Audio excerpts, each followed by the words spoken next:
여러분 안녕하십니까. 3월 16일 MBN 주말 뉴스와이드 시작합니다. 오늘 함께해 주실 출연자분들 소개해드리겠습니다. 송영훈 국민의힘 중앙선대위 대변인, 서영주 더불어민주당 상근 부대변인 나오셨습니다. 어서 오십시오. 안녕하세요. 예. 안녕하세요. 예, 한 주간에 먼저 정치권 있었던 일들 살펴보겠습니다.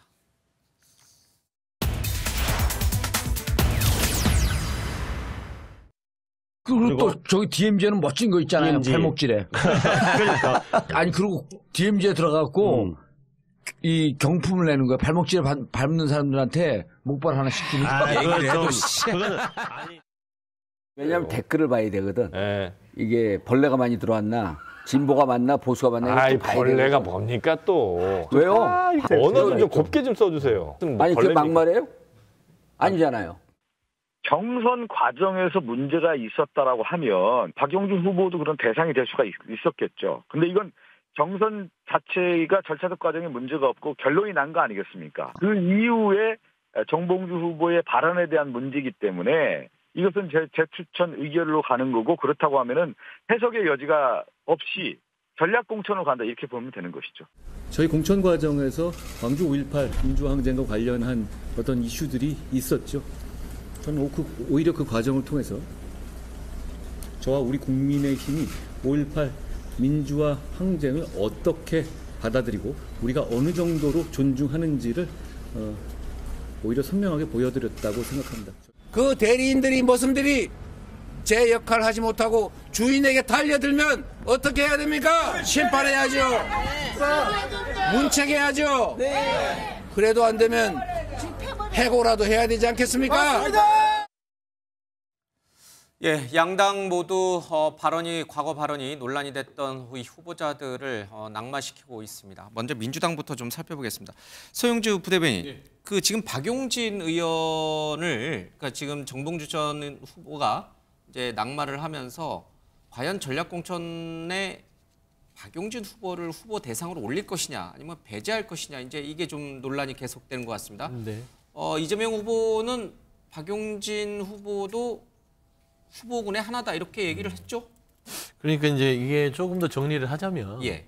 그러니까 이제 박용진 의원 같은 경우는 경선 관련해서 재심 신청을 했죠. 그래서 어제 저녁에 재심에 대해서 검토를 했습니다. 예. 그러니까 재심이 기각됐습니다. 그러니까 재심이 기각된 상태이기 때문에 결국에는 차점자인 박용진 의원을 올리지 않겠다라고 결정이 된 것이죠. 사실상 배제된 거였죠. 그렇죠. 그러니까 그건 따르고요. 예. 그러니까 차점자를 올리지 않겠다는 결정.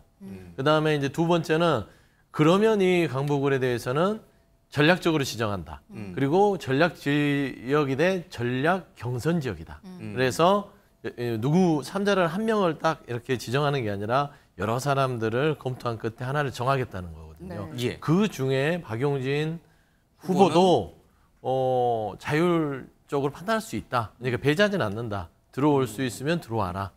뭐 이런 얘기입니다. 예. 네, 그러니까 여론 경선 과정에서 차점자인 박용진 후보를 차점자인, 그러니까 1위를 한 정봉주 후보를 탈락시켰으니 2위가 이제 올라가는 게 우리가 상식적으로 맞는데, 그러지는 않고 네, 다시 그러지는 않고 전략 경선을 한다. 네, 그 후보 전략 중에는 경선을 박용진 후보가 들어간다. 들어가도 무방하다라는 게 지금 현재 전략 경선의 전체적인 이제 룰 세팅을 한 것 같아요. 예. 근데 이제 제가 알기로는 박용진 의원 같은 경우는 참여하지 않겠다는 의사를 좀 밝힌 걸로 알고 있고요. 그다음에 이제 전략 경선 지역이기 때문에 한 명을 뭐 이렇게 낙하산처럼 내린다는 어떤 오해가 있기 때문에 예. 어떤 절차적 정당성을 거치겠다는 그런 판단을 한 것 같습니다. 그러니까 전략 경선이란 말이 굉장히 좀 생소합니다. 그러니까 과거 경선 방식인 여론조사나 이런 걸 할 물리적 시간은 안 되니까 공간위에서 누구를 지정하고 그 3명의 후보 중에 만약에 4명의 후보든 그리고 2명의 후보든 그 후보 중에 그럼 당원들과 일반인들이 다시 한번 어떤 방식이 여론조사 방식인지 모르겠으나 네네. 그 방법은 저 물리적으로 불가능할 것 같고, 어떤 식으로 그러면 후보를 결정한다는 거죠? 그러니까 그게 그 룰 세팅을 어떻게 할지는 지금 또 논의를 할 것 같아요. 근데 막 경선이라는 것은 예. 어떤 말하자면 꼭 투표가 아니더라도 한 명이 아닌 여러 사람과의 경쟁을 시켰다는 게 경선 아닙니까? 예. 그러니까 지금 현재 여기 정봉주 후보가 이제 공천 취소가 되는 마당에 누구 이렇게 거론되던 분이 있었잖아요. 네. 그 둘 중에 하나를 선택해서 보내지는 않겠다는 거죠.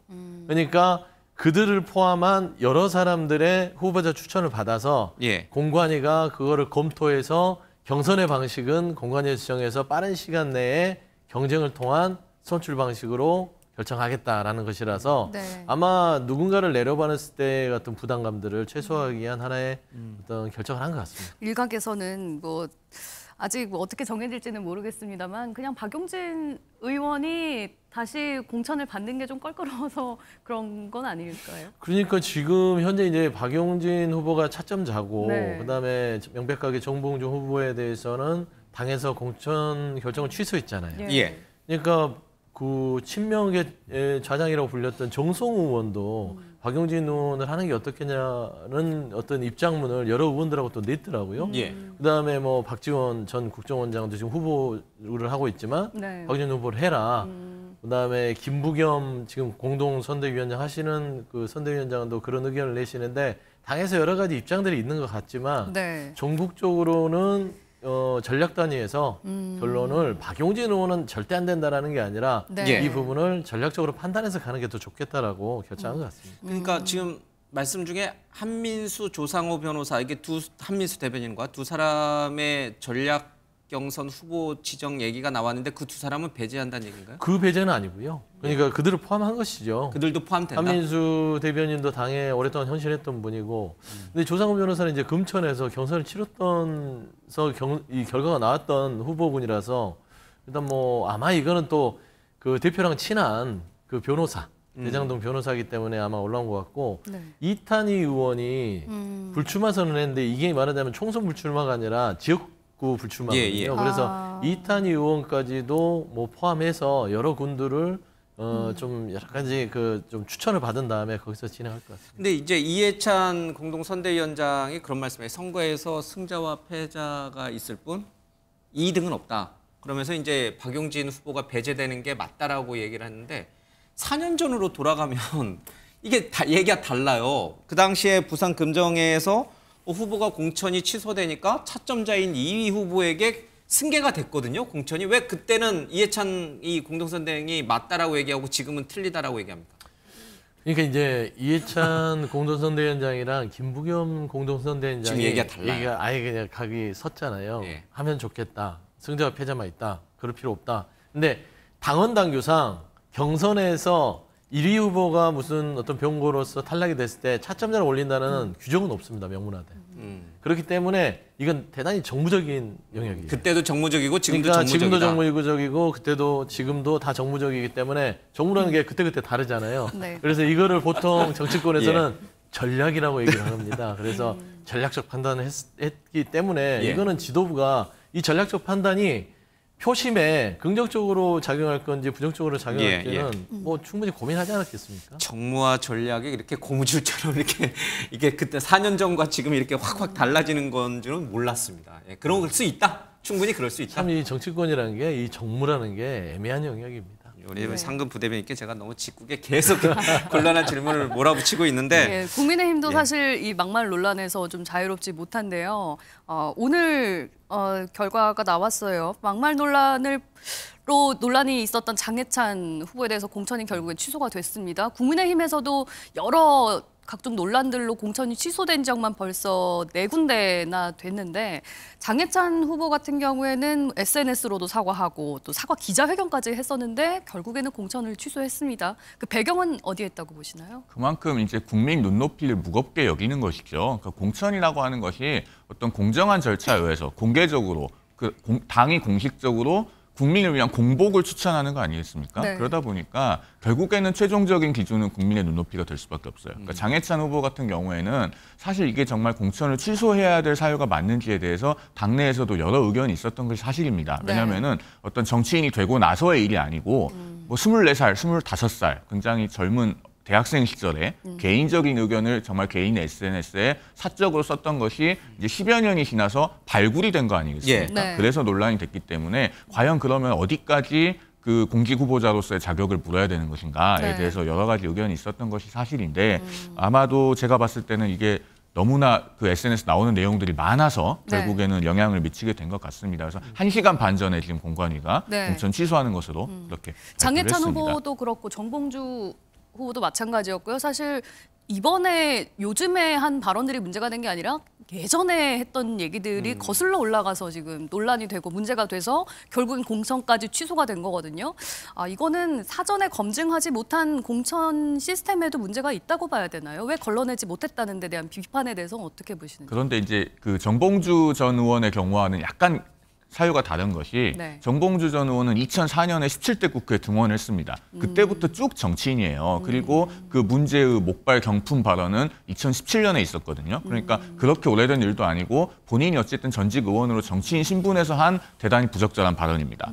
매우 잘못된 발언이죠. 네. 반면에 이제 장해찬 전 후보 같은 경우는 그 당시에 24살, 25살이었기 때문에 사실은 어떻게 보면 대학생으로서 굉장히 치기 어린 그리고 어떤 자신의 감정을 굉장히 여과 없이 표현한 이제 그런 경우에 해당하는 것 같아요. 정치인의 신분이 아니었기 때문에 상황이 다르다. 그렇습니다. 그러면은 어떤 그 공천을 신청한 후보자라고 해도 그러면 페이스북을 뭐 10년 전 것까지 봐야 되느냐, 예. 15년 전 것까지 봐야 되느냐. 네. 지금 그 양당의 음주운전 같은 경우도요. 심지어 기준을 보면은 뭐 10년 이내 몇 회, 20년 전 몇 회 뭐 이렇게 돼 있습니다. 네. 그다음에 민주당도 뭐 5년, 10년, 15년 이렇게 돼 있는 걸로 알아요. 그러면은 하다못해 음주운전도 그러할진데 그러면은 개인의 발언을 10몇 년 전 것까지 다 뒤져서 한 줄 한 줄 공관위가 검증해야 되느냐의 문제는 있어요. 예. 그러나 어쨌든 그게 언론으로부터 문제 제기가 됐고 국민적으로 굉장히 시선이 집중되고 있고 그것에 대해서 당사자가 사과를 했음에도 불구하고 논란이 가라앉지 않고 있기 때문에 네. 그렇다면 공당으로서는 국민 눈높이에 맞는 결정을 할 수밖에 없는 것이죠. 그러면 조금 그러니까 지금 양당이 누가 흠이 있는 공천 후보자를 먼저 탈락시키나 경쟁 레이스를 하고 있는 것 같습니다. 민주당에서 정봉주 후보를 탁 탈락시키자마자 바로 머뭇머뭇하던 도태 후보를 또 탈락시켰어요. 사실관계는 도태 후보가 조금 먼저 탈락했습니다. 10여 분 정도 저희가 먼저 발표를 했고. 그래, 참 이게 언론마다 조금 보도되는 내용이 다른데 예, 알겠습니다. 그럼 서로 누가 먼저 탈락시키냐 그 경쟁 레이스가 벌어진 것 같아요. 도태 후보도 그렇고 지금 이제 장해찬 후보도 그렇고 사실 언론에 이미 흠결이 있다라는 보도가 나온 지는 며칠 됐어요.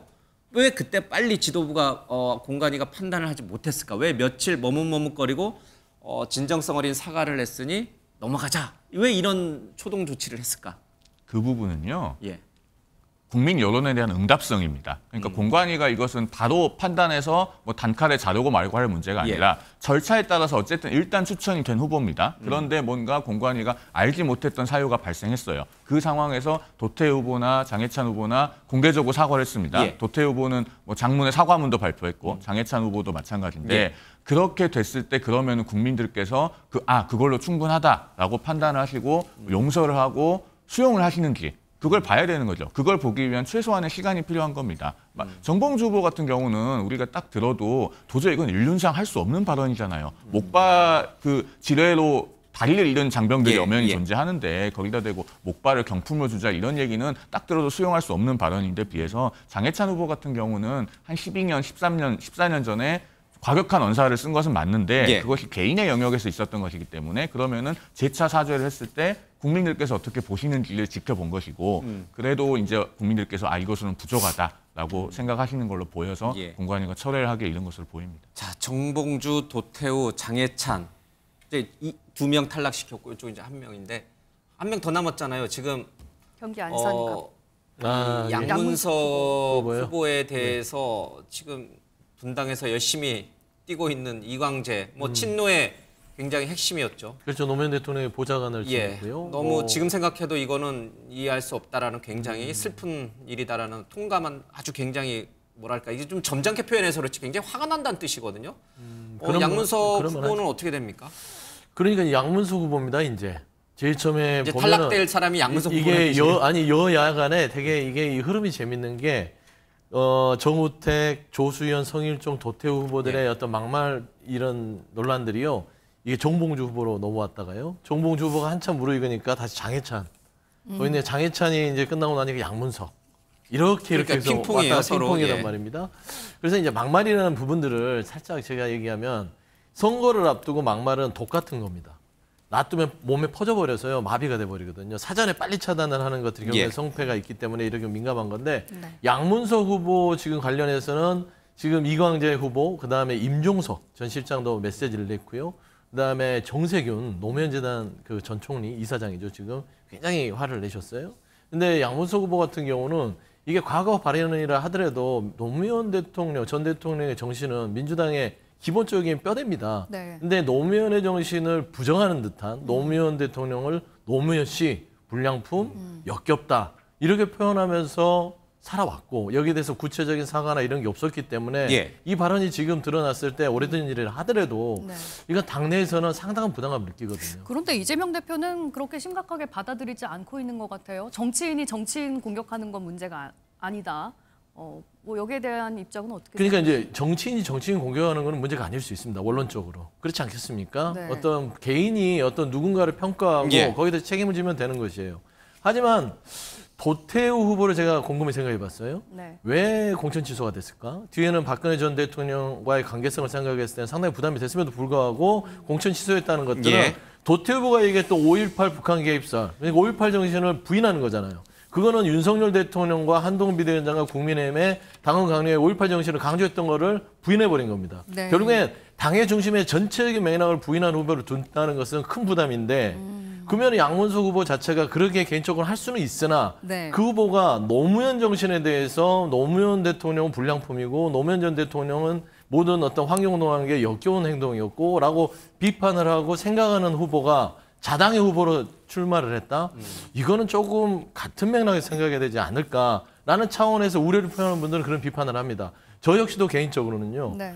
노무현 정신이 이 민주당의 성장을 이끌었다는 거, 그 다음에 김대중 대통령의 정신이 있다는 거, 이 두 정신을 부인하는 분들은 민주당 안에서 정치를 해야 되나요? 라는 생각이 좀 듭니다. 뭐 다른 당에서 정치를 하는 게 더 맞지 않을까? 그럼 이거는 이제 양문석- 서부 대변인 제 개인적으로 개인적인 생각이죠. 근데 그러니까 낙마가 맞다는 얘기죠.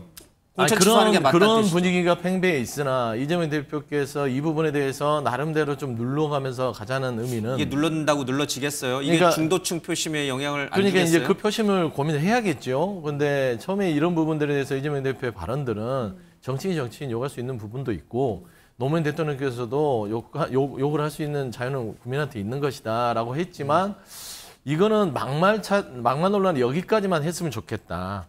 이제 더 이상 양문석 후보가 나오면 또 당내에 누구 다른 막말 후보들을 계속해서 쳐내야 되는 차원에서 아마 그런 고민과 어떤 여러 가지 의미를 담고 해명하지 않았나 그런 생각합니다. 양문석 후보랑 장해찬 후보가 정말 각 당의 마지막일까요? 그랬으면 좋겠습니다. 예. 양문석 후보만 있는 게 아니죠. 뭐 양문석 후보 얘기를 좀 하면은 지금 정봉주 전 후보나 양문석 후보 같은 경우가 민주당 비명행사 공천의 민낯을 보여주는 겁니다. 양문석 후보 상대방 누구였습니까? 전해철 의원이잖아요. 하위 20% 들어가지고 20% 감산받고 경선 치렀고 결국에는 양문석 후보처럼 과거에 막말을 했던 후보가 예. 이겼습니다. 네. 또 박용진 의원도 하위 10%에 들어가지고 30% 감산을 받았고 그렇게 하니까 도저히 입에 담을 수 없는 망언을 했던 정봉주 후보가 이겼어요. 예. 이렇게 진행된 게 민주당의 비명행사 공천이에요. 그리고 양문석 후보 같은 경우는 사실은 그 노무현 전 대통령에 대한 존중만 부족한 것이 아니라 국민에 대한 존중이 부족하죠. 우리가 국가 원수에 대해서 예의를 갖추는 거는 그 개인에 대해서 예의를 갖추는 것이 아니라 그걸 선출한 국민에 대한 존중입니다. 예. 네. 그리고 이 양문석 후보는 비명에 대해서 바퀴벌레라고까지 하지 않았습니까? 그렇게 해서 민주당 내에서 당직 정지 3개월 징계도 받았는데 그 당시에 양문석 후보가 당직을 갖고 있지 않았어요. 그래서 솜방망이 징계라고 비명계에서 지적했던 그런 전례도 있기 때문에 요즘 민주당에서 조속히 정리를 하시는 게 민주당의 총선에 도움이 될 거라고 근데 봅니다. 이게 사실 막말 논란 나왔을 땐 누가 누구에게 이렇게 서로 비판할 수 있는 그런 처지는 아닌 것 같아요. 네, 예. 근데 이제 저는 막말 논란은 초기에 빨리 결정하고 가야지 뭉개고 있으면 효과가 없습니다. 도태우 후보 같은 경우가 아주 오랫동안 고민하다 보니까 도태우 후보를 공천 정리를 했음에도 불구하고 5.18에 대한 호남 민심이요 이미 퍼져버렸거든요. 제가 왜 막말을 독이라고 하냐면 빨리 끊어줘야 퍼지는 걸 막고 이만큼만 도려내거든요. 놔두고 그대로 가면요 온몸이 퍼져서요 정말 손실이 큽니다. 예를 들어서 양문석 후보가 노무현 씨는 불량품이다. 노무현이 불량품이면 민주당이 불량품이라는 소리입니까? 이 정도로 등치되는 우리 지지층들이 많다는 차원에서는 예. 이건 빨리 지도부가 결정해야 될 문제지 않냐라고 생각합니다. 네, 여야 모두 이제 남은 빈자리들을 어떻게 메꿔 나갈지 예. 좀 지켜봐야 될 것 같고요. 이 문제도 있습니다. 해병대원 사망 사건 수사 외압 의혹을 받고 있는 이종섭 주 호주 대사를 두고 대통령실과 또 야권의 대치가 만만치 않은데요. 야권에서는 피의자 빼돌리기 아니냐, 수사 회피하기 위한 도주성 아니냐 이런 식으로 비판들이 많이 나오고 있습니다. 국민의힘 내부에서도 임명 철회해야 되는 건 아니냐 이런 위기감의 목소리가 나오고 있는 것 같은데 송영훈 대변인님께서는 어떻게 보고 계시나요? 그렇게 우려하는 목소리가 있는 것은 사실인데요. 네. 그런데 이제 와서 임명 철회를 할 수는 없습니다. 왜냐하면 이미 대사가 부임을 했고 네. 그 앞에 호주에서 아그레망도 나왔지 않습니까? 예. 그런 상태에서 지금 임명 철회를 한다는 것은 대단한 외교 결례죠. 그렇게 할 수는 없는 것이고 그리고 몇 가지 좀 팩트를 짚어볼 필요가 있는데 일단은 이종섭 대사는 조사를 받고 나갔습니다. 공수조사를 받고 나갔고 언제라도 본인이 들어와서 조사를 받겠다는 입장을 보이고 있고 네. 외교부에서 이미 밝혔는데 다음 달에 재외공관장 회의를 위해서 이종섭 대사가 한국에 들어옵니다. 네. 그때 또 조사 받을 수 있는 것이고 지금이라도 언제든지 또 변호인이 공수처와 일정을 조율하면은 조사 받을 수 있겠죠. 네. 그렇기 때문에 마치 어떤 죄가 있는 사람처럼 단정해서 뭐 도주한 것처럼 하는 것은 좀 정치 공세라는 생각이 들어요. 그런데 그리고 굳이 이종섭 주 호주 대사 아니더라도 다른 사람을 임명할 수도 있는 건데 국내에 들어와서 조사도 받아야 되고 또 재판을 받을 수도 있는 그런 사람을 왜 하필 지금 이 시기에 주 호주 대사로 임명을 했느냐. 야권에선 이렇게 비판하고 있는 거거든요. 그런데 그러면은 사실 저희가 민주당에 되물을 수밖에 없는 것이 그러면 이게 고발한 사건이잖아요. 네. 공수처가 뭔가 인지 수사를 하고 있는 게 아닙니다. 고발된 사건인데 고발이 돼서 공수처가 제때 수사를 안 하고 계속 밀어놓고 있으면 그 기간 동안에 그분은 계속 어떤 공직에도 임명될 수 없고 네. 그 외교관으로 기용도 될 수가 없는 것이니까 이걸 묻지 않을 수가 없어요. 고발된 지가 반년이 넘었거든요. 반년이 넘었는데 그 사이에 중간에 출국금지 걸어놓고 출국금지 후에도 2달이 넘게 이종섭 대사를 조사하지 않았어요. 네. 원래 대법원 판례에서도 그 출국금지는 기본권을 제한하는 것이기 때문에 필요 최소한의 기간 동안만 해야 된다고 합니다. 그런데 출국금지 해놓고 2달 이상 조사하지 않은 것은 사실 별로 변명의 여지가 없는 거예요. 그리고 네. 민주당이 이거 관련해가지고 특검법도 발의를 했던데 자, 최상병 사망 사고는 정말 한치의 그 남김없이 철저하게 조사되어야 하는 것은 맞습니다. 예. 그런데 민주당이 발의한 특검법도요. 수사기간이 70일이에요. 네. 그 얘기는 뭐냐면 70일간 수사하면 다 할 수 있다는 거예요. 예. 근데 왜 공수처는 6개월이 넘도록 사람 부르지도 않고 제대로 수사를 못합니까? 그러면은 민주당이 이 모순은 해소해야죠. 공수처가 잘못 만든 수사기관이든가 예. 아니면 특검으로는 해결할 수 없거나 특검 필요가 없든가 네. 이 모순에 대해서 민주당이 답을 해야 될 여러 거라고 가지 생각합니다. 말씀을 해주셨는데 공수처가 지금까지 조사도 하지 않고 있지 않았느냐. 언제든지 한국 들어와서 필요하면 조사를 받겠다라는 입장입니다. 어떻게 반론하시겠어요? 그러니까 호주로 도피시킨 이종섭 전 장관에 대한 국민의힘과 대통령실의 변명이 궁색하면 궁색할수록 더 수상한 거예요. 어떤 점이 수상하다고? 아니 공수처가 6개월 동안 수사 안 한 것들에 그럼 공수처가 지금 윤석열 정부와 다른 지금 별도로 거기는 문재인 정부가 그대로 가지고 있습니까? 문재인 정부의 영향력이 공수처에 미칩니까? 공수처도 윤석열 정권 하에 있는 독립적인 수사기관이에요. 그렇잖아요? 6개월 동안 수사하는 게 뭐 공수처가 지금 문재인 정부에서 존재하는 게 아니잖아요. 그러면 그들이 대통령실이나 그 주위에 있는 모든 사람들, 공수처에 있는 모든 직원들이 최수근 상병 수사 외압에 대한 사건에 대해서 눈치를 봤다는 거잖아요. 누구 눈치를 봤겠습니까? 대통령실 눈치를 봤던 것이에요. 그다음에 이종섭 장관에 대해서 도피시켰더니 이 공수처가 6개월 동안 고발된 이종섭 전 장관은 인권 유린을 했다. 잡아놓고 아무것도 못하겠다. 네. 그러면 검찰은 지금 대통령 배우자인 김건희 여사 인권 유린을 몇 년째 하고 있습니까? 수사 안 하잖아요. 뭐 송영길 지금 그 전 당대표는 프랑스에 데려와서 8개월간 인권 유린하고 나서 수사를 했어요. 그러니까 이종섭 전 장관 공수처가 데려다 수사를 했는데 면피용 수사를 했습니다. 네. 제출한 휴대폰도요, 새 폰이에요. 다 바꿨어요. 증거인멸 명백하지 않습니까? 네. 그래 놓고 나서 수사했습니다. 그러니까 출국금지 풀어서 이제 보내는 거에 대해서 공수처가 반대했음에도 불구하고 법무부가 풀어서 갔잖아요. 네. 이런 부분들은요, 누가 보더라도 대통령실 이종섭 전 장관이 수사나 재판에 나갔을 때 이 한껏 쌓여 있는 증거들이 풀어 나갔을 때 더 이상 감내할 수 없이 꼭지점이 대통령까지 온다는 것을 방증하는 것이다. 그런 것이죠. 양쪽의 입장이 이렇게 상반된다는 걸 이제 충분히 들었습니다. 누구 말이 더 맞는지는 판단하기가 어렵습니다. 이제 저희들로서는 이제 시청자분들은 판단하고 계시겠지만, 근데 결과론적으로 봤을 때, 그러면 이종섭 전 장관의 이 출국 문제, 호주 대사 임명 문제는 그러면 결과적으로 봤을 때 국민의힘에게 선거 국면에서 유리하게 작용을 하느냐, 아니면 불리하게 작용하느냐. 그걸 보면 민심이 무엇을 원하고 있는지를 조금 더 알 수 있잖아요. 최근에 이 서울 수도권이라든지 전국적으로 봤을 때 국민의힘의 우세 분위기가 꺾였다. 1, 2주 전과는 굉장히 달라졌다. 오히려 민주당의 우세 분위기로 돌아섰다. 이런 얘기들이 심심찮게 나오는데 그 요인을 살펴봤더니 이종섭 전 장관의 이 호주 대사 임명과 출국이 중도층 표심을 흔들어놨다라는 분석들이 많습니다. 동의하세요? 그러니까 그런 지적이 있는 것은 사실입니다. 그리고 예. 그렇기 때문에 이종섭 대사가 더 적극적인 입장 표명을 해야죠. 나는 언제라도 들어와서 조사받겠다. 그리고 실제로 공수처와도 조사 시점에 대해서 조율을 하고 가급적 빨리 들어와서 조사를 받는 게 좋다고 봅니다. 이게 사례도 있는 게 2016년에 그 모철민 주 프랑스 대사가 그때도 수사기관에서 부르니까 휴가 내고 한국 들어와서 조사 받았습니다. 예. 그러니까 대사로 어디 나가 있다고 해서 조사를 받을 수 없는 것도 아니고 본인이 적극적으로 변호인을 통해서 일정 조율하면은 조사 받을 수 있거든요. 그러면 지금과 같은 입장, 그러니까 이제 호주 대사 임명을 절대 처리하지 않겠다는 대통령실의 입장 그대로 가면서 중도층 민심을 달래겠다 이런 전략이신가요?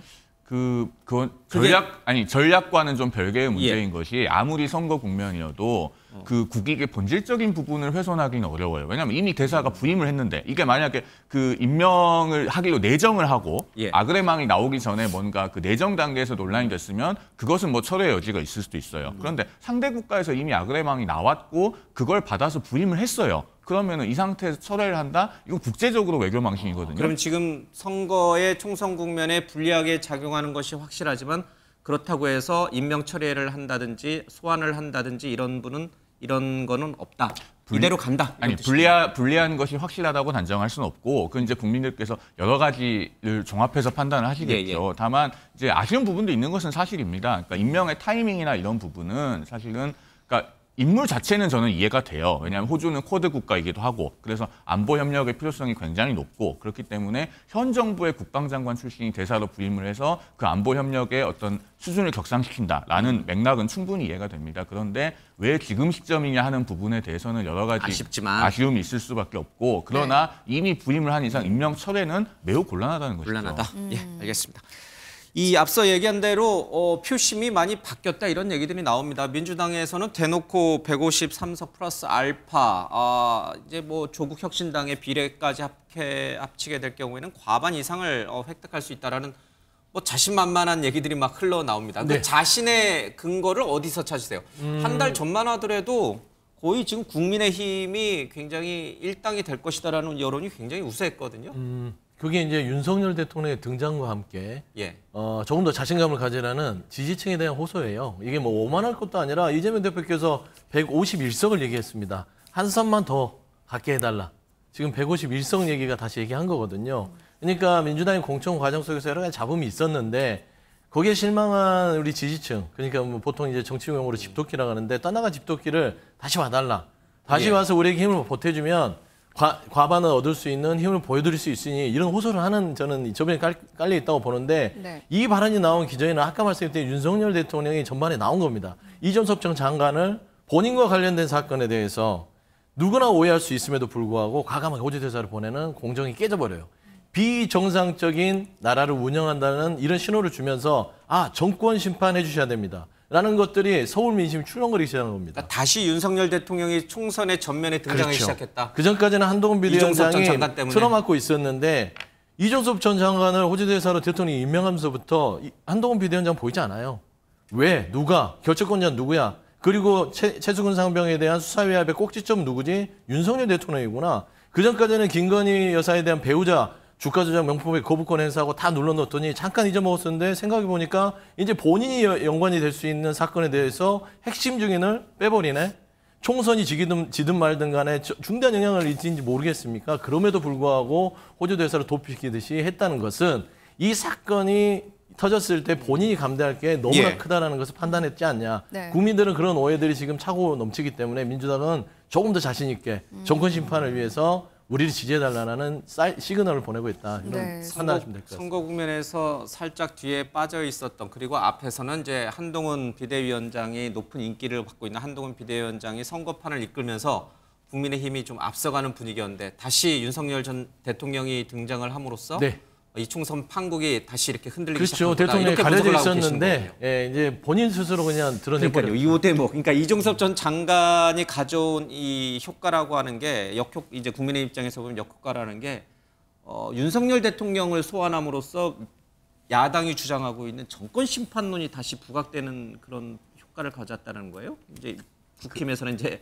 굉장히 좋지 않은 그런 방향이겠지만. 그런데 민주당에서 지금 총선 25일 남은 시점에, 그러니까 어제는 26일 남았었죠. 이 시점에 153 플러스 알파 이런 의석수 예상치를 구체적으로 발표를 한 거는요. 국민들께서 굉장히 오만하게 보실 거예요. 또 이것도. 그럼요. 왜냐하면 역대 언제 이렇게 민주당이 구체적으로 의석수를 발표해서 우린 과반을 예상한다 이렇게 한 적이 있었습니까? 오히려 2016년에 사실은 국민의힘이 새누리당 시절에 이것과 비슷한 실수를 해서 손해를 크게 본 적이 있어요. 그 당시에 새누리당이 말씀하신 것처럼 150 플러스 알파 얘기하고 뭐 160석까지 목표로 한다라고 했다가 실제로는 121석밖에 얻지 못해서 굉장히 참패를 했던 적이 있습니다. 그걸 좀 거울 삼아 보시라는 말씀을 드리고 싶고요. 그 한병도 전략기획위원장이 발표한 그 지역별로 개별 판세를 봐도 제가 좀 수긍하기 어려운 내용들이 많이 있었습니다. 그러나 어쨌든 최종적으로 선택은 국민들께서 하시는 거고요. 지금 25일 정도 남았기 때문에 아마 총선 판세는 그동안에도 서너 번은 요동칠 수 있는 시간이 충분히 남아있다. 그런 말씀을 드리고 싶습니다. 네, 이 내용도 좀 짚어보겠습니다. 민주당이 주도하는 범야권 비례대표 위성정당, 더불어민주연합의 비례대표 후보를 두고도 파열음이 계속되고 있는데요. 영상 준비되어 있습니다. 먼저 보고 오시죠.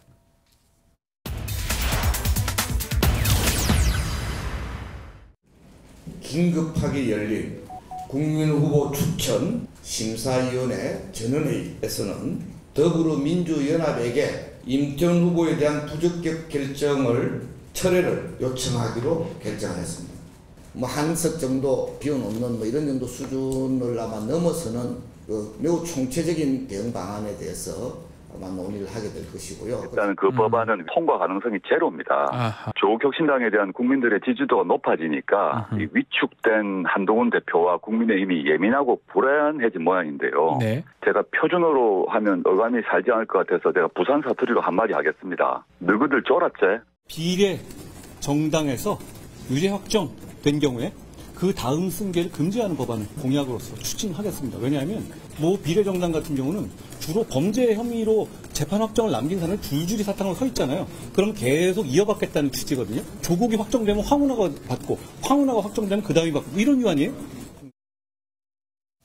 네, 이제 양 정당 측의 비례대표 면면들에도 관심이 많이 쏟아지고 있는데 더불어민주당 같은 경우에는 이제 더불어민주연합에서 추진하고 있는 시민연합에서 추천을 했던 인사들 몇 명이 좀 컷오프되거나 낙마되거나 좀 줄줄이 이런 식으로 이어지고 있습니다. 여기에 대해서 시민사회 측에서 반발이 굉장히 큰데 이러다가 연대 파기되는 건 아니냐의 우려 목소리도 나오고 있어요. 어떻게 그러니까 보시죠? 연대 파기되면 안 되겠죠. 네. 근데 이제 강대강으로 가는 것은 선거가 얼마 남지 않았는데 좋지 않은 신호는 맞아요. 예. 근데 이제 모든 게 그렇지만 첫 단추를 잘못 끼면 이렇게 좀 복잡하게 되는 겁니다. 첫 단추가 잘못됐어요. 시민사회에서 네 분을 추천을 했을 때 시민사회를 탓하는 게 아니라 조금 더 국민 눈높이에 맞고 더불어민주연합이라는 이 정당의 간판 아닙니까? 첫 말하자면 메시지인데 그 일성 자체가 뭐 반미라든지 한미연합훈련 반대라든지 이런 분들과 함께 또 여러 사람들을 하다 보니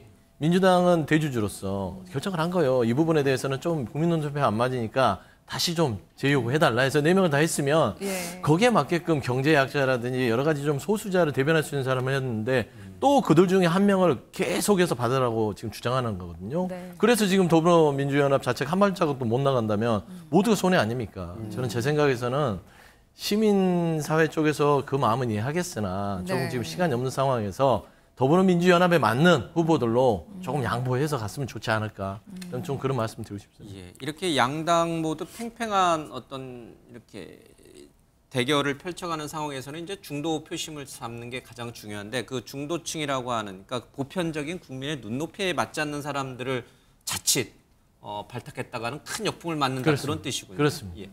앞서 우리 송 변호사도 얘기하셨습니다마는 앞으로 20여일 남은 기간 동안 여러 번 판세가 출렁거릴 거라고 얘기를 했는데 그 방금 말씀하신 저런 어떤 비례 후보들, 국민의힘도 마찬가지입니다. 국민의 미래라는 비례 정당에서 후보들이 어떤 면면을 가졌느냐가 굉장히 중요한 출렁거림의 한 축을 형성할 수도 있겠군요. 맞습니다. 그런 점에서 사실 지금 음미해봐야 될 것이 2016년에 그 국민의 당 돌풍이 어떻게 가능했는지. 안철수. 예, 그렇습니다. 이거 좀 살펴볼 필요가 있는데 당시에 이제 국민의당이 더불어민주당보다 정당 득표율 앞서면서 무려 2위를 하지 않았습니까? 네. 그때 이게 뭐 안철수 대표 개인의 어떤 대선 주자로서의 지위와 호남과의 결합으로만 해석이 되고 있는데 사실 우리가 정확하게 보면은 그 당시에 국민의당의 비례대표가요 전과가 단 한 개도 없었습니다. 1번부터 마지막 번호까지. 그래서 그 다른 당은 그렇게 하지 못했거든요. 그러다 보니까 그 당시에 국민의당이 그 공보물을 보고 비례대표 정당 투표를 최종 결정하는 스윙보터층에 대단히 어필을 했습니다. 그래서 민주당을 1.3% 차이로 앞설 수 있었던 것이고 그런 사례를 지금 정치권이 참고를 할 필요가 있는 것이죠. 그런데 민주당 같은 경우는 지금 좀 전에 영상에서 나왔습니다마는 이미 더불어민주연합이 초반에 공천 논란을 겪으면서 첫 단추가 잘못 끼워졌습니다. 그래서 네. 그런 상태에서는 지금 이제 기대치를 높이기가 어려울 거고요. 국민의힘은 아직 지금 비례 명단을 발표를 안 했기 때문에 아직 그 부분에 대해서는 가능성이 남아 있고 그 2016년 국민의당 사례를 잘 참고하면은 상당히 좋은 평가를 받을 수 있지 않을까 그런 개인적인 기대가 있습니다.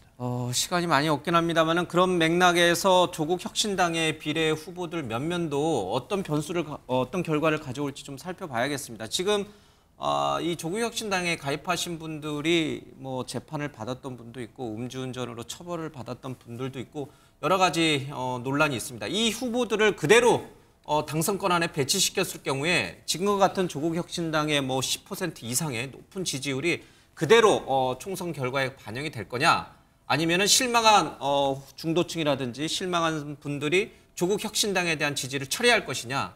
어떻게 전망을 하세요? 그러니까 조국 혁신당이 지금의 지지도 뭐 구체적으로 말씀 안 드리겠지만 지금 정점이라고 봅니다. 뭐 16, 17%까지. 그러니까 그건 이제 그 정점이라고 봤을 때는 그 정점을 지키는 게 관건일 거예요. 말씀한 대로 발표가 20명 됐더라고요. 남자 10, 여자 10 해서 20명인데 그 안에서 투표를 통해서 순번을 정한다고 하는데 이미 그 면면을 봤을 때 특별하게 뭐 주목받을 분들이 썩 보이지는 않았어요. 이제 뭐 당연히 민주당 같으면 비례 후보로 들어올 수 없는 분들이 보였다 이 뜻인가요? 그렇게까지는 얘기하고 싶지는 않은데요. 뭐 생각해 보면 몇몇 그렇게 알려진 분들이 있지만 그냥 평이한 분들이 배치가 됐다라는 것이고 저는 이제 기본적으로 조국 혁신당 자체가 태생적으로 정치사에서는 보기 드물게 이렇게 창당을 한 겁니다. 예를 들면 조국 대표가 지금 대법원 실형을 앞두고서도 본인의 세력을 통해서 윤석열 정부의 실정을 심판하겠다는 거잖아요.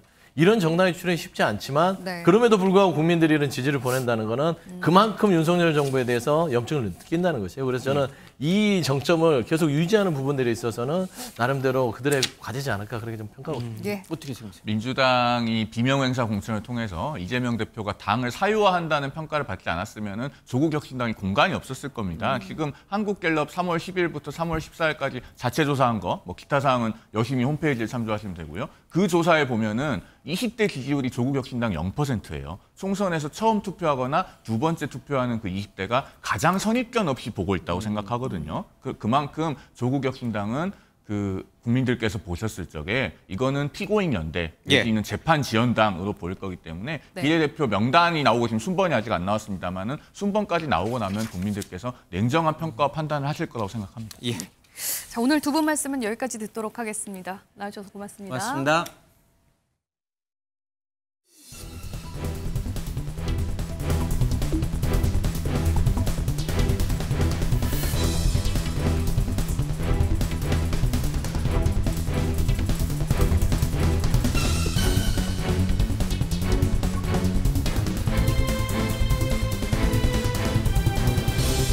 한일 양국은 아픈 과거를 딛고 새 세상을 향해 함께 나아가고 있습니다.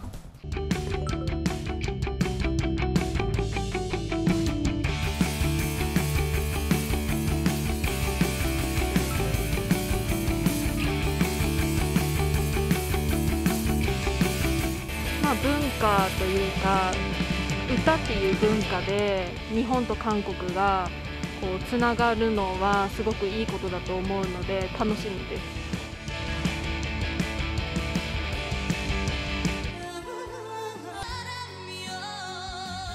하늘 아래 태양은 하나. 여성 현역 트롯 가수들의 자존심을 건 대혈투.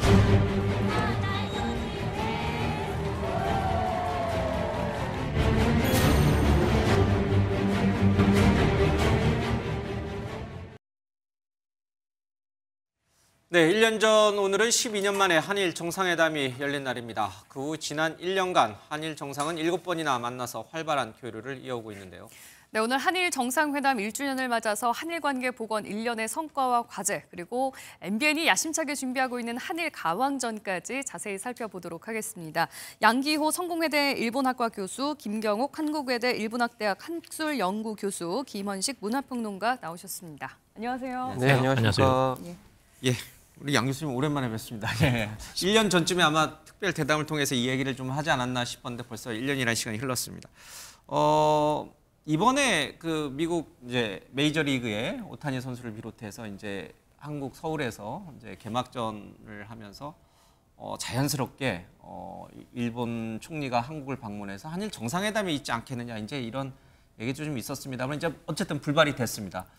좀 있었으면 좋았을 법도 해요, 그렇죠? 있었으면 좋았을 법했죠. 지금 예. 이제 무려 7번 이상 만났으니까 예. 이번에 만나면 8번째가 되는 것이고 또 상당히 이제 중대한 시기에 일본 총리가 한국을 방문하는 건데 사실 이제 모양도 좋습니다. 이게 그 야구대회에서 오타니 쇼헤이 선수가 예. 있고 또 민주주의 정상회담이거든요. 그런 점에서는 지금까지 윤석열 정부의 기조하고도 맞는 것이고 그런데 역시 이제 지금 문제는 이 기시다 총리 국내 지지율이 매우 낮습니다. 그러다 보니까 해외에 나가가지고 예를 들면 그 오타니 쇼헤이 선수 있는 곳에서 야구 시구한다든지 이런 게 지금 일본 국민들이 피부로 느끼는 경제 감각이 그렇게 좋지 않은데 인플레 때문에 예.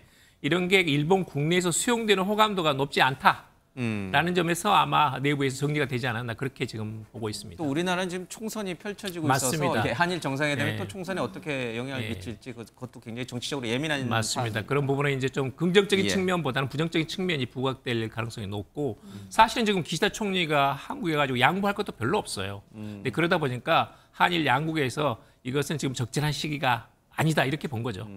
아쉽긴 합니다만은 지난 1년간의 한일 관계는 굉장히 급속도로 좀 많이 달라졌어요, 과거와는. 그렇죠? 그건 인정할 수 맞습니다. 맞습니다. 이제 적어도 작년 딱 오늘이니까요.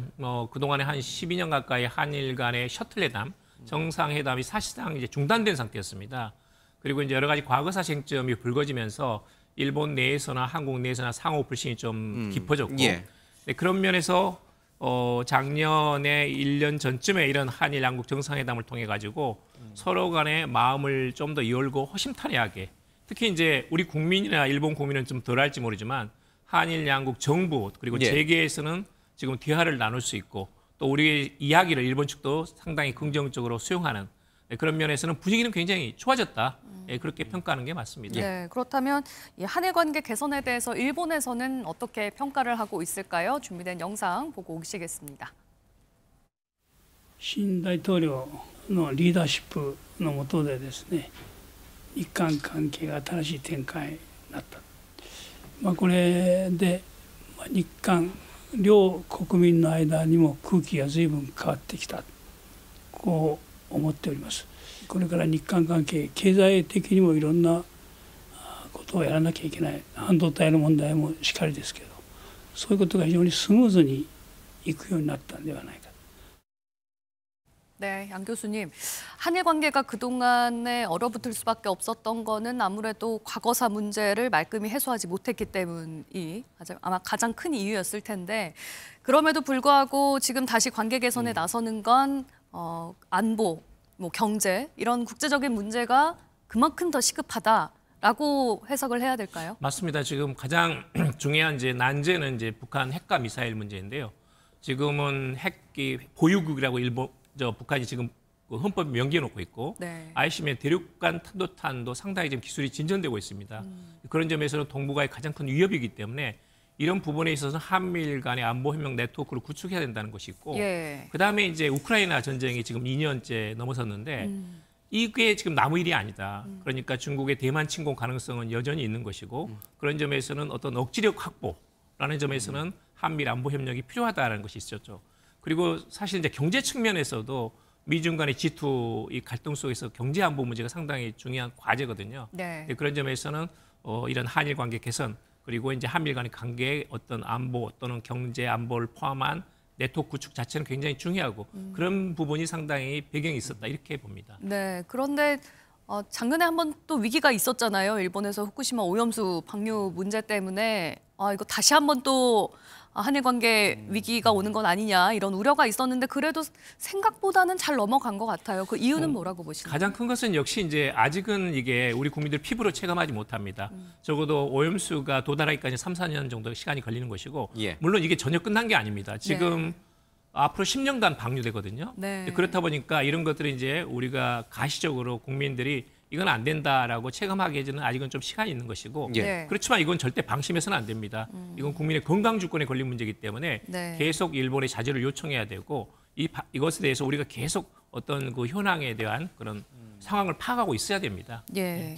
김용욱 교수님, 그 지난 3.1절 기념사에서 이제 윤석열 대통령도 일본과의 관계 개선, 그러니까 이제 과거를 얘기하기보다는 미래라는 단어를 여러 번 쓰셨어요.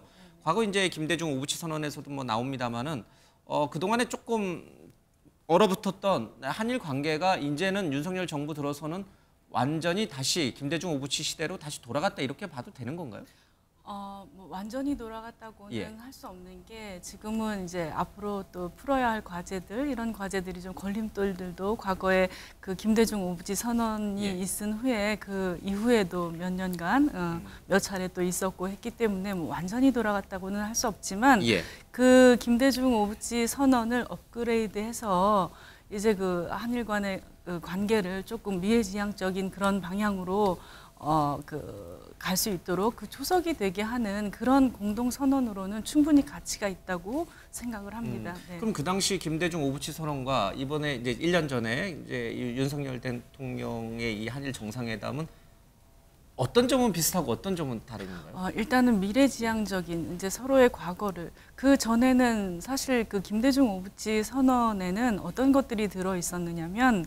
뭐 예를 들어서 그 사과와 반성 뭐 이런 내용들이 공식 선언을 하면서 그 공식화돼서 문서화되어 있다는 게 조금 다른 점이고 이번에는 이제 그런 의도는 충분히 서로 전했으나 그런 걸 공식화하지 않고 그러니까 문서화하지 않고 이렇게 서로 이제 그 우리 쪽에서 이제 우리 정부 쪽에서 조금 이렇게 양보를 하는 사실 그 당시에도 김대중 대통령이 너무 양보를 하는 그런 외교를 하는 것이 아닌가라는 우려의 목소리는 있었습니다.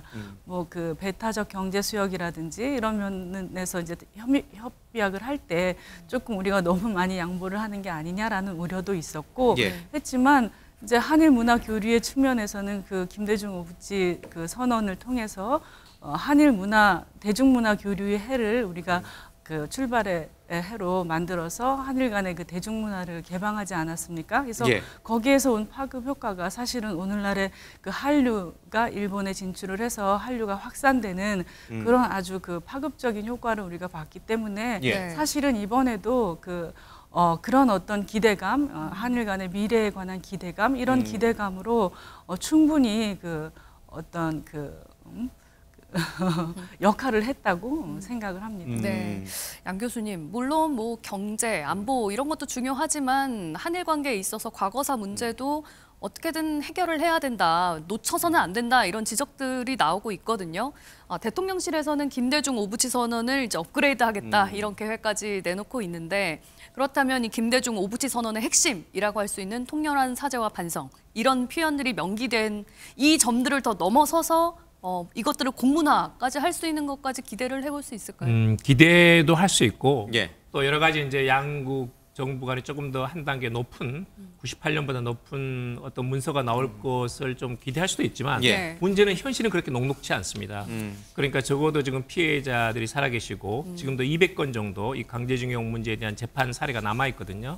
그리고 이게 지금 공탁으로 약간의 이제 일본 정부가 수용할 수 있는 안임에도 불구하고 일본 정부가 강력하게 지금 반대를 하고 있습니다. 공탁 제3자 채무 변제에 관한 거라든지 또는 이제 공탁제도 특히 그렇기 때문에 이 과거사 문제에 대해서 일본이 저는 조금 더 진솔하게 이 부분에 대해서 강력한 메시지가 담겨야 된다라고 보고 있고요. 또 하나는 이제 한일 양국 간의 파트너십의 정신 그러니까 파트너십 선언이라고 이전하고 다른 건 뭐냐면 이전에는 정부나 어떤 재계 간의 교류였다면 파트너십이라고 해서 양국 국민 간 교류거든요. 그렇기 때문에 양국 국민이 수용할 수 있는 쉽게 말하자면 우리가 정부가 많이 양보를 했지만 우리 국민들이 양보해서 일본도 보다 나은 사과를 했고 그리고 양국 국민이 미래를 같이 만들어 나갈 수 있는 어떤 토대가 구축이 되었다는 것을 실감할 수 있는 그런 환경을 만들어 가야 됩니다. 예. 그렇기 때문에 내년 6월이 이제 정상화 60주년인데 아직까지 한 1년 3개월 정도는 남아있기 때문에 그런 부분들을 잘 만들어가면서 예. 사실 어떤 문서나 선언 같은 것은 국내 지지가 바탕이 돼야 됩니다. 이게 바탕이 되면 오래가는 것이고 그렇지 않으면 그냥 문서 자체로 끝나는 거거든요. 그런 내실을 다져나가면서 한 단계 업그레이드된 예. 그런 한일 양국이 수용할 수 있는 공동 선언문을 만들어낼 수 있다면 뭐 그것보다 더 좋은 일은 예. 없다고 봅니다. 예. 자, 그렇다면 또 일본 쪽에서는 앞으로 미래지향적인 한일 관계를 어떻게 예상하고 있는지 들어보겠습니다. 私も30年来国会議員を務めて日韓関係を見てきましたが、いい時もあれば悪い時もあったと申し上げました。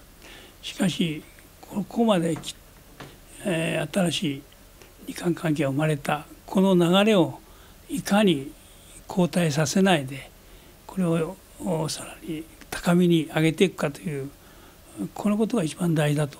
このパートナーシップ宣言を原点にしてですね、それをさらに検討して新しいパートナーシップ宣言を生むことが大事じゃないかと、我々親善協会もしかりでありますが、国会議員の皆さん方も含めまた政府次のその課題に向かって力を合わせることが非常に大事だと。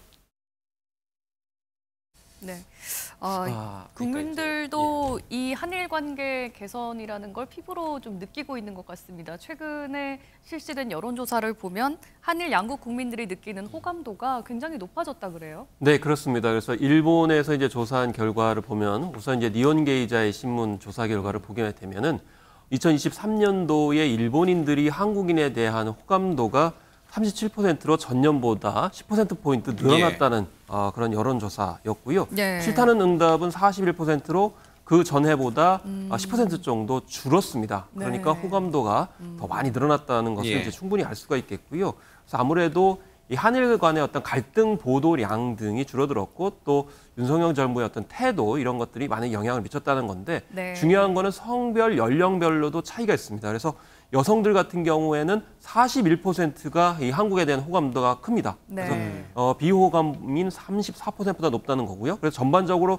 37%가 좋다고 했는데 여성들은 37%보다 더 높은 4%가 더 높은 41%라는 점이 예. 주목이 되고 10대, 20대 같은 경우 무려 50%입니다. 그 이유는 아무래도 K-팝을 포함한 한국 뷰티, K-푸드 같은 예. 그런 한류 영향이 있을 것으로 이렇게 보고요. 그다음에 일본의 공익재단인 신문통신조사회에서 한국인은 그러면 일본에 대해서 어떻게 생각하느냐라는 네. 그런 또 설문조사를 했는데 여기에서는 전년보다 4.1% 증가를 했습니다. 이게 다 1년 만에 이루어진 거거든요. 그렇기 때문에 어느 때보다도 지금 네. 양국 간의 호감도가 상승하고 있다. 그렇기 때문에 아마 올해도 더 상승하지 않을까 이렇게 생각을 해볼 수가 있겠습니다. 어느 정도 외교의 영향이 있었다고 봐야 되겠네요. 아무래도 이제 국가 간의 어떤 관계성 증진 또 리더의 어떤 발언이라든지 태도가 아무래도 영향을 많이 미치겠죠. 사실은 젊은 층들 같은 경우에는 좀 양국에 대해서 나름대로 관심과 또 호감이 있죠. 왜냐하면 어쨌든 간에 자유민주 체제를 좀 주목을 하고 공유를 하고 있기 때문에 네. 그렇지만 이제 위에 정치적인 갈등이나 어떤 문제점이 생기게 되면 좀 그게 위축될 수 있지 않습니까? 이제 예. 그런 것들이 좀 반영됐다라고 볼 수가 있겠습니다. 예. 그러니까 이제 과거사 문제라든지 여러 가지 이제 역사 외교적인 부분 또 이제 영토 영역 독도와 관련된 여러 가지 첨예한 문제가 있긴 합니다만은 이제 민간 쪽에서는 굉장히 변화의 바람이 거세게 불고 있다라는 게 좀 느껴집니다. 네. 실제로 현지 일본 쪽에서 이제 있는 분들은 도대체 이제 얼마나 일본인들이 우리 한국에 대해서 체감하고 있는지 직접 한번 보죠.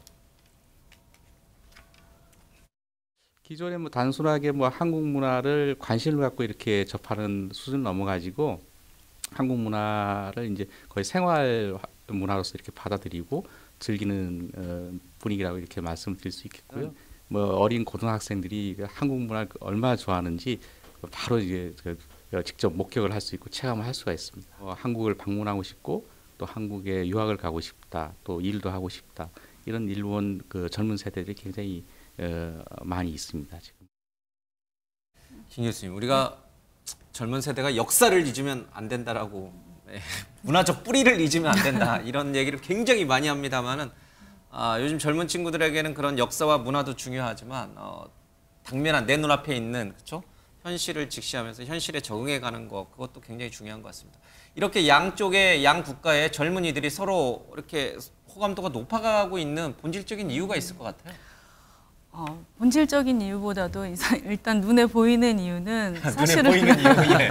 사실은 요즘 그 SNS 등의 그 뉴 미디어를 통해서 한국의 문화를 굉장히 많이 접하고 한국의 젊은이들도 마찬가지로 이제 SNS나 뉴미디어가 아마 그들의 생활에서 빼놓는다면 삶이 지속이 안 될 정도로 아마 그렇게 중요한 비중을 차지하고 있을 거라고 생각이 됩니다. K-팝을 안 들으면 재미가 없다, 인생에 재미가 없다, 일본 젊은이들은. 그렇죠. 예. 그게 바로 곧 삶일 수도 있는 예. 그런 그 테마이기 때문에 그런 소재이기 때문에 아마도 SNS의 그런 뭐 확대와 그런 활용이 이들이 이제 그 한국 문화나 뭐 자기와 다른 그런 문화들을 접할 수 있는 그런 루트가 되고 그걸 적극적으로 활용하고 있다는 게 아마 이들이 한국에 더 호감을 갖고 있는 그런 요인이 되지 않나라는 생각이 듭니다. 네. 거꾸로 우리 한국 젊은이들은요. 일본에 대해서 왜 이렇게 호감도가 올라갔을까? 여행을 많이 다녀서 그런가요? 요즘에 뭐 엔저 얘기도 워낙 많았었는데. 사실 겨울에. 뭐 일본에 대해서는 우리 그 젊은 세대뿐만이 아니라 기성 세대들도 그 동경이라고 하나요? 그런 동경도 또 미지에 대한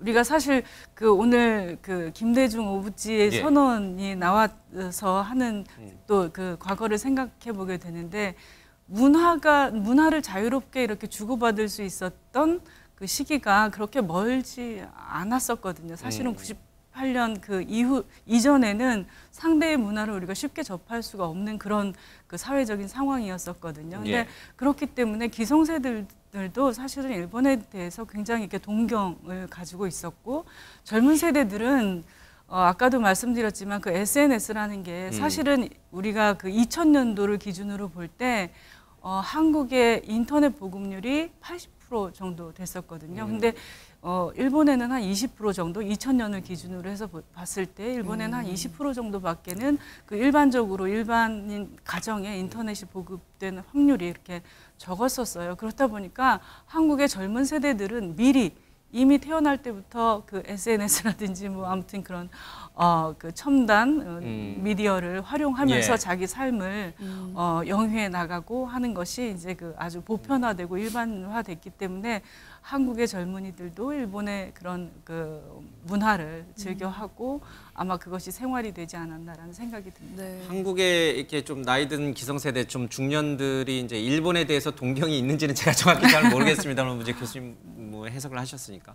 그런데 다 확실한 건 하나 있더라고요. 코로나 시대 이후에 이제 급격하게 국내 골프장 비용이 올라가니까 엔저 바람을 타고 이 좀 나이 드신 분들이 관광 겸 또 엔저 효과를 누려서 또 맛있는 것도 먹고 뭐 여러 가지 목적으로 일본을 어마어마하게 다니시더라고요. 작년부터 시작해서요. 아마 그런 것도 좀 일본에 대한 호감을 좀 높이는 그런 걸로 나타나지 않았을까 싶기도 해요. 물론 그렇죠. 그리고 또 의도적으로도 이 관광협회의 이런 그 활동을 보면 굉장히 한국인 관광객들을 유치하려고 노력하고 일본 지자체나 뭐 이런 데서요? 네, 그렇죠. 그래서 한국도 마찬가지입니다. 또 저희의 입장에서 볼 때는 사실 골프라는 스포츠가 이렇게 한국에서 자유롭게 경제적인 구속을 받지 않고 할 수 있는 그런 스포츠는 아닌데 뭐 플러스 마이너스 그 경제적인 측면에서 보더라도 일본에서 골프를 즐기는 게 오히려 더 저렴하게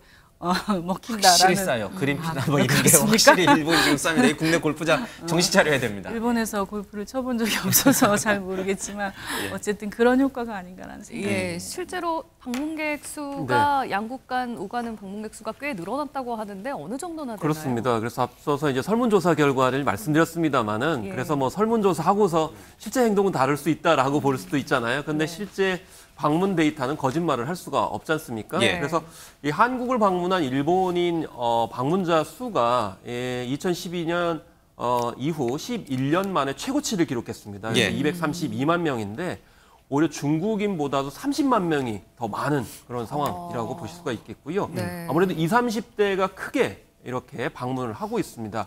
뭐 우리나라 입장에서는 이제 수학여행 시즌이 다가오고 있는데 그때 10대까지도 많이 오지 않겠는가 이렇게 생각을 하고 있고요. 예. 그러면 일본을 방문한 우리 국민들은 얼마나 되느냐? 이 또한 역대 최고입니다.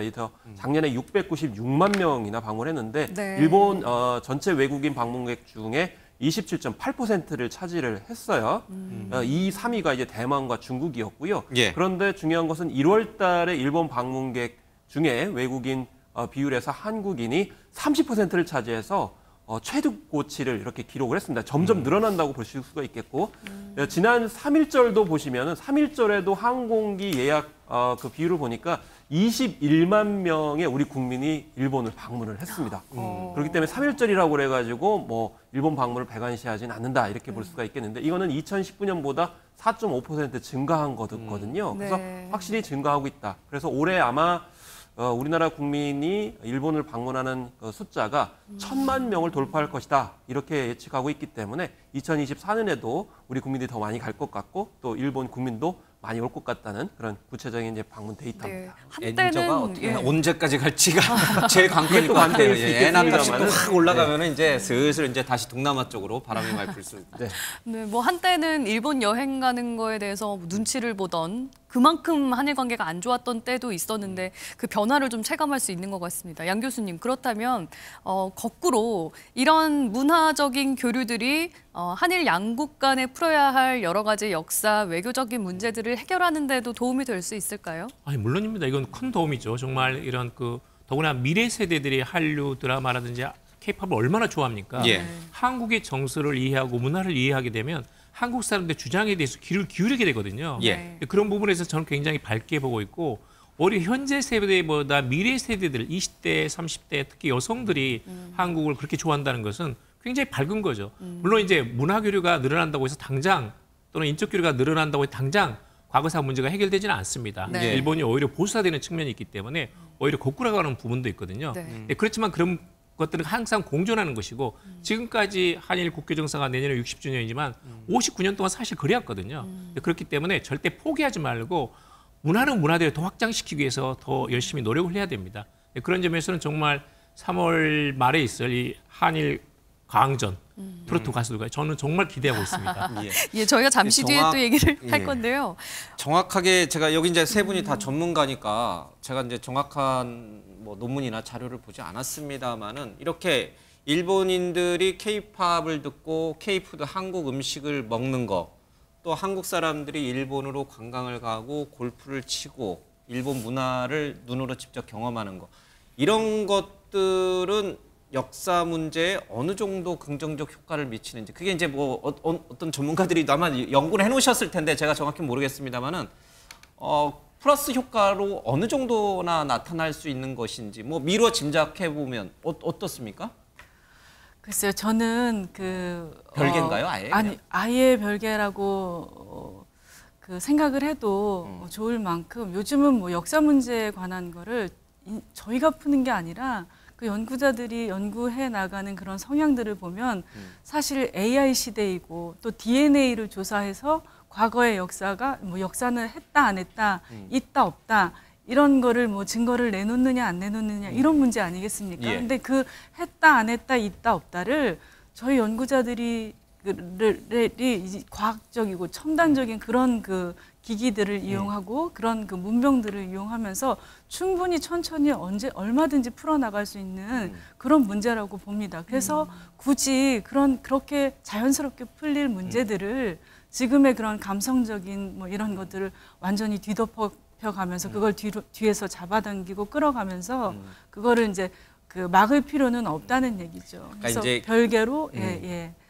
막 이렇게 이제 계몽주의적으로 역사는 이런 거야. 뭐 과거에 이랬어. 네, 너희들 네. 똑바로 잘 알아야 돼. 그리고 나서 한국 음식 먹든 일본 관광 가든 해. 이렇게 해서는 안 된다 이런 뜻이죠. 네, 물론이죠. 이제 역사는 역사대로 역사학자들이 뭐 요즘 아주 굉장히 기술적인 방법으로 역사를 풀어냅니다. 예. 이번에 사도광산 문제도 아마 이제 사도광산도 일본이 이번 7월 달인가 뉴델리에서 세계문화유산으로 등재를 시키기 예. 위해서 노력을 할 텐데 사실은 사도광산에 강제징용으로 끌려갔던 사람들이 그 명수만 보더라도 이름은 밝혀지지 않았으나 명수만 보더라도 한 1,500명 정도가 됐다고 해요. 근데 그거를 굉장히 과학적인 방법으로 여기 한국의 연구자들이 한 700여 명의 이름을 밝혀냈다고 합니다. 그래서 이거는 이제 역사를 사실대로 밝혀내는 거는 시간의 문제라고 저는 생각합니다.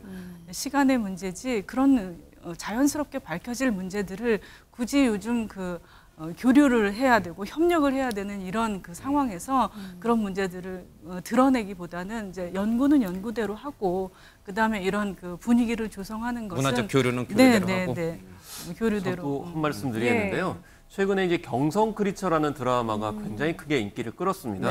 그 이유는 이제 일본에서도 크게 인기를 끌었던 이태원 클라스의 박서준 씨가 출연하기 때문이에요. 근데 경성 크리처 안에는 이제 731 부대의 그렇습니다. 만행을 이제 폭로하는 통나무 실험을 했던 그 731 부대의 만행이 이제 경성에서도 실제로 이루어졌을까? 뭐 이런 이제 궁금증을 일으키는 건데 일본의 그런 팬들이 처음 알았다. 맨 처음에는 이게 허구인 줄 알았다. 아니면 왜곡하는 줄 알았는데 요즘에 인터넷이 발달했지 않습니까?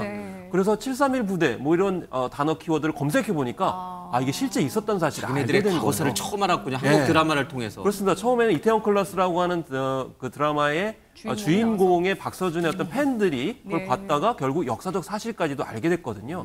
그렇기 때문에 이제 아까 말씀하셨듯이 강요하기보다는 자연스럽게 공감할 수 있도록 이렇게 문화교류, 우리 한류 또 콘텐츠 제작하는 것이 굉장히 중요하다고 볼 수 있겠습니다. 그럼 이런 분위기 속에 MBN이 야심차게 이 한류 열풍을 또 이끌어가기 위한 새로운 프로그램을 준비하고 있는데요. 바로 한일 가왕전입니다. 먼저 준비된 영상 보고 얘기 계속 이어가겠습니다.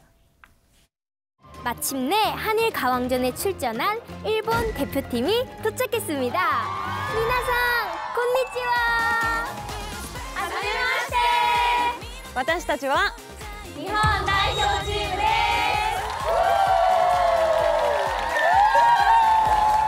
す。 그리고 우리는 한국 국가대표팀입니다. 한일 가왕전 놓치지 마세요. 한일 양국 트롯 국가대표 탑7이 펼치는 자국의 명예와 자존심을 걸고 출격하는 대결 2024 한일 가왕전 지금 시작합니다.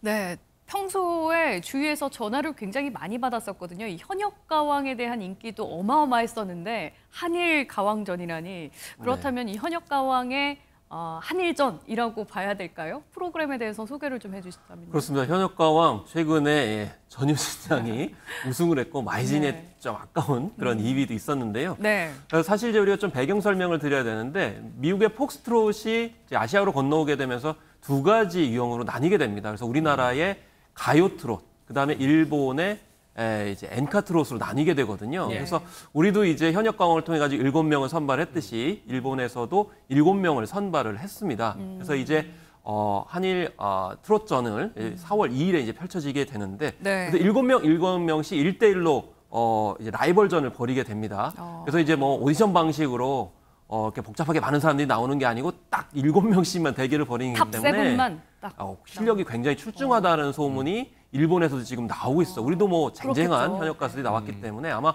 불꽃 튀는 그런 대결이 되지 않을까 이렇게 생각이 들어서 이런 경우는 사실 거의 없거든요. 그래서 이 현역 가왕이 새로운 역사를 쓸 가능성이 높다라는 생각이 들고 일본에서도 이 트롯 장르에 어떤 새로운 열풍이 좀 불지 않을까 하는 생각입니다. 왜냐하면 한국도 지금 트롯을 부르는 가수들이 굉장히 젊잖아요. 근데 일본이 그동안 좀 고민이 있었어요. 왜냐하면 엔카 트롯이 젊은이 좀 관심이 없는 거예요. 근데 이번에 MBN의 현역 가왕하고 라이벌전을 한다고 하니까 오히려 이제 엔카 트롯이 젊은이들이 많이 참여하니까 오히려 더 활력을 불러일으킬 것으로 예상이 되기 때문에 일본 엔카 협회에서도 아마 굉장히 고무적으로 받아들일 수 있지 않을까 이렇게 생각이 들어서 어쨌든 우리 바람은 우리 현역 가왕 출신 가수가 1등을 하는 것이 이제 우리 바람이겠죠. 예전에는 이제 약간 오락성으로 무슨 이제 프로그램에서 이렇게 한일 가왕 뭐 이렇게 대결하는 그런 게 좀 있었는데 트로트 분야에서 이렇게 대결하는 건 굉장히 좀 우리한테는 신선하면서 굉장히 기대가 좀 됩니다. 일본 사람들도 우리가 갖는 이런 기대를 좀 갖고 있을까? 옛날에 우리 뭐 겨울연가라든지 한류 콘텐츠에 대해서 굉장한 열풍이 있었잖아요. 저는 제 개인적인 생각으로는 일본인들이 노래 부르는 그 가창 표현력이라든가 뭐 이런 그 정서하고 한국인들의 그 노래 부르는 그 목소리하고 예. 좀 다릅니다. 느껴보셨을지는 모르겠지만 일본 가수들이 부르는 그 목소리에서는 약간 서정적인 느낌?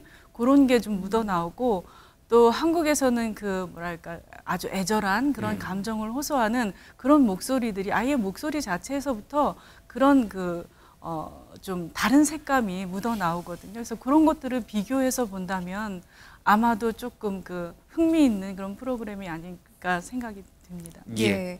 벌써부터 이 한일 가왕전에 대한 기대감이 만만치 않은데요. 그 목소리와 함께 또 축하 메시지 영상까지 준비되어 있습니다. 함께 보고 오시죠. 韓国の歌手は、ビジュアルも良くて、あと歌も上手くて、あとダンスも上手なので、そこが好きなところ。アイドルっていうよりも歌手、アーティストっていう感じがすごくあって。実はトロット歌手の方が好きですね。お恥ずかしいんですけども、同世代のチャガルチアジメという歌を歌ってるイ・ヘリさんであるとか、あとはインセシゲ、を歌ってらっしゃるキム・ヨンイムさんとかが最近は好んでます。私も韓国のトロットの歌番組を見たことあるんですけど、すごい皆さん上手でびっくりしました。いわゆる日韓花王戦が開催されると伺いました。この花王戦は韓国では最も視聴率の高い番組と聞いております。ただいまご案内のように日韓関係が順調に進んでおりますが、それを象徴するような歌合戦になる。どうぞ歌手の皆さんも1年間しっかり頑張っていただきたいと思います。 손에 땀을 쥐는 경연을 거쳐 선정된 7명의 가수분들 진심으로 축하드립니다. 한일 가왕전이 대결이 아닌 화합의 장이자 양국 간 활발한 문화 교류의 계기가 되길 희망합니다. 여러분이 보여주는 무대가 한국과 일본의 시청자 여러분께 희노애락을 선사할 수 있도록 최선을 다하는 무대를 보여주시리라 저는 믿습니다. 한일 가왕전 파이팅!日韓 가오센 파이팅! 네, 벌써부터 반응이 굉장히 뜨거운데요. 한일 가왕전 어떤 점을 좀 중점적으로 보면 더 재미있을까요? 사실 이 트롯 장르 같은 경우에는 이제 초창기하고 지금하고는 좀 많이 달라졌거든요. 네. 그래서 뭐 예를 들면 초창기 같은 경우는 이제 일제 강점기부터 시작을 했다고 했을 때 좀 더 이제 그런 일본과 좀 비슷한 게 있고요. 지금은 좀 케이팝스러운 것들이 상당히 많이 있습니다. 그래서 일본 쪽의 반응 같은 경우에는 뭐 아티스트 같다 이런 이제 반응까지 나오고 있고, 그다음에 아까 이제 교수님께서 말씀하셨듯이 일본 가수들은 또 노래하는 방식이 다르다 이렇게 말씀하시고 서정적이라고 말씀하셨는데, 일본의 음계는 이제 계면조거든요. 약간 좀 슬픈 애조의 느낌들이 많이 강했어요. 근데 예전에 트롯이 우리가 좀 슬픈 애조의 계면조 방식들이 있었거든요. 네. 근데 지금은 댄스팝 정도로 많이 바뀌었습니다. 그래서 우리 가수들이 노래를 부르는 거 보면 굉장히 활발하고 신나고 이런 곡들이 많이 있거든요. 그렇기 네. 때문에 어떤 평가를 두느냐에 따라 가지고 이 결과가 달라질 것 같아요.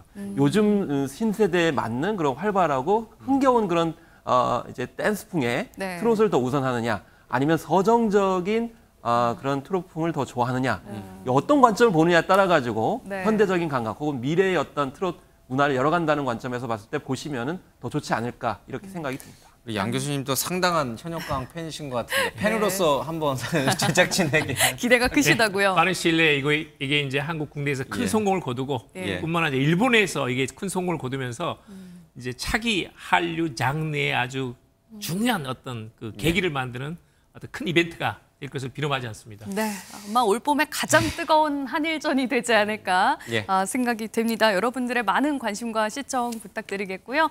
자, MBN 뉴스와이드 저희는 여기서 인사드리겠습니다. 시청해주신 여러분 고맙습니다.